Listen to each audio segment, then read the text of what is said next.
কিছু মনে করবেন না, আজ আপনাকে একটা প্রশ্ন করতে ইচ্ছে করছে।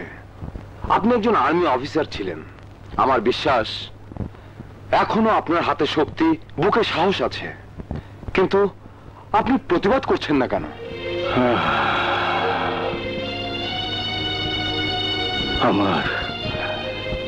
আমার এই সবল হাত দুটো আমার ভাইয়া মৃত্যুর আগে লোহার শিকল পরিয়ে দিয়ে গেছে।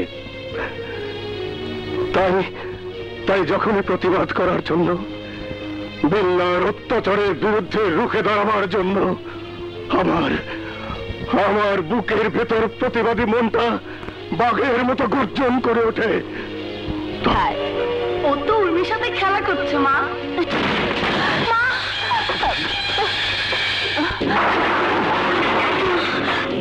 আলহামদুলিল্লাহ, এইখানে আমার হুকুম চলে। তুই আমার বিরুদ্ধে কথা কস, জানুস কাছে আমার বিরুদ্ধে কথা কয়, তাই আমি মার্ডার করি।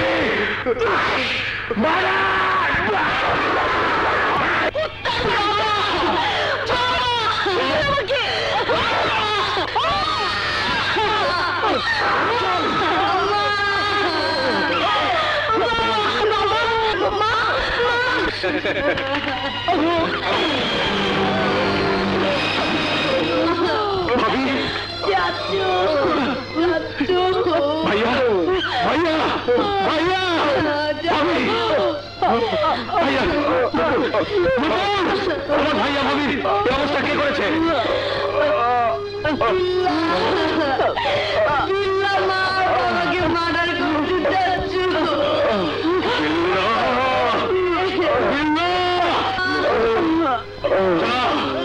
আমার বন্দুক নয়, আমার বন্দুক নয়, আমার বন্দুক।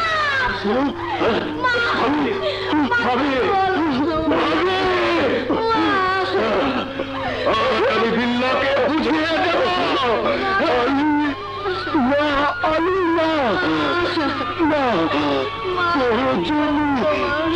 আমার মতো মনকে আমার নতুন পায়ে একটু হয়ে যাবে ভাই, তাই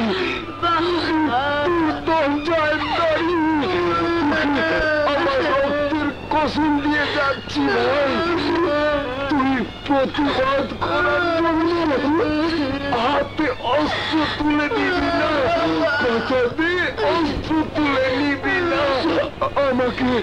আমাকে কথা দে ভাইয়া, কথা দে ভাইয়া, আমাকে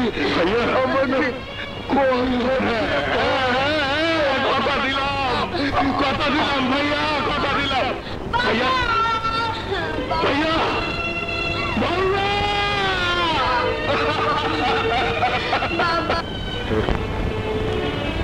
ইচ্ছে থাকলেও প্রতিবাদ করতে পারি না। এইবার আমার ভাই পুলিশ ধরে নিয়ে গেছে, আর ওরা এসে আমার সে খবর দিতে। তোরাই কর, ও আমি কি পুরস্কার দেব, কি পুরস্কার দেব?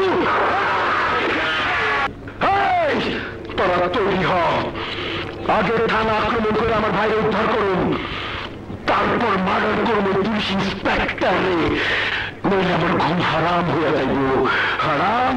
তোমরা যাদের বুকের ভেতর সাহস সঞ্চয় করতে না পারো, বিল্লা বাহিনীকে প্রতিরোধ করার জন্য প্রত্যেকের হাত দুটোকে প্রতিবাদের শক্ত হাতিয়ারে পরিণত না করো, তাহলে আমার পুলিশ বাহিনী তোমাদের জন্য কিছুই করতে পারবে না। আমি তোমাদের সবাইকে আমার সহযোদ্ধা হিসাবে তৈরি করার জন্য আমার স্ত্রী সন্তানকে নিয়ে তোমাদের মহল্লাতে উঠেছি। এবার তোমরা শুধু আমার কথার সাথে আওয়াজ তুলে বলো তোমরা জীবন দেবে, কিন্তু বিল্লা বাহিনীর ডাকাতি, সন্ত্রাসী, রাহাজানি প্রতিহত করার জন্য উঠে পড়ে লাগবে, রুখে দাঁড়াবে।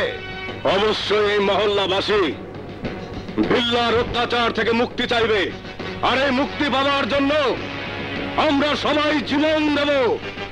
তবু প্রতিরোধের দুর্গ গড়ে তুলব।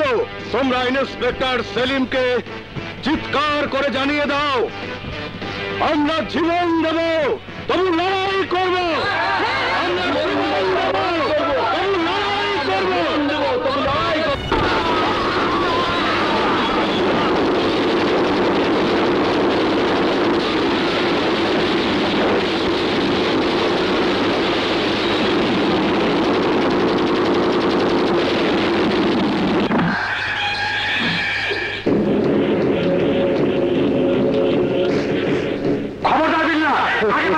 আগে পারলে গুলি করবো। ইন্সপেক্টর, তোর পিস্তলে গুলি থাকবে তো তুই গুলি করতি, থাইমা থাকতি না।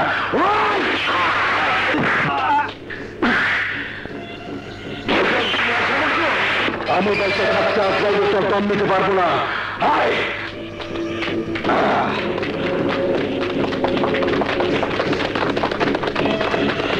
আয় সবাই।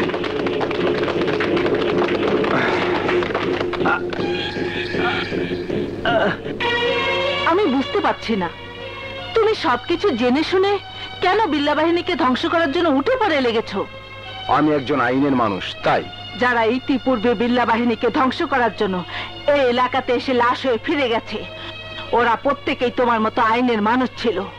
ওদের প্রত্যেকের শরীরে তোমার মতো আইনের পোশাক ছিল।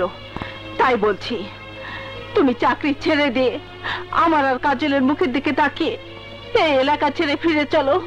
এই কথাটা তুমি বলো না বোন।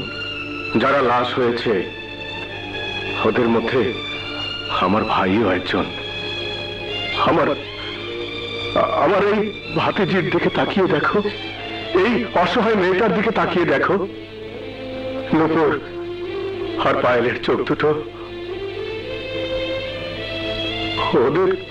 ওদের বাবার হত্যার প্রতিশোধ চায়। আমি একদিন আর্মির সৈনিক ছিলাম। এই হাতে দেশের জন্য যুদ্ধ করেছি। এই হাত দিয়ে কত কৃষক শ্রমিকের হাতে অস্ত্র তুলে দিয়েছি। আজ আমার সেই শক্তি নেই, কিন্তু বুকে সাহস আছে। তাই তোমার স্বামী আমাদের পাশে থাকলে আমরা ঠিকই একদিন প্রতিরোধের দুর্গ গড়ে তুলব। বলো শাহানা, এরপরও তুমি আমাকে কাপুরুষের মতো পালিয়ে যেতে বলবে? না, আমি ভুল করে যে কথাটা বলেছিলাম সেই কথাটা তুলে নিয়ে এই এলাকার মানুষের জন্য প্রয়োজনে আমি আমার স্বামীর সোহাগ কোরবানি করব। আমি, কাজল, আমরা মা মেয়ে দুজনে তোমার সহযোদ্ধা।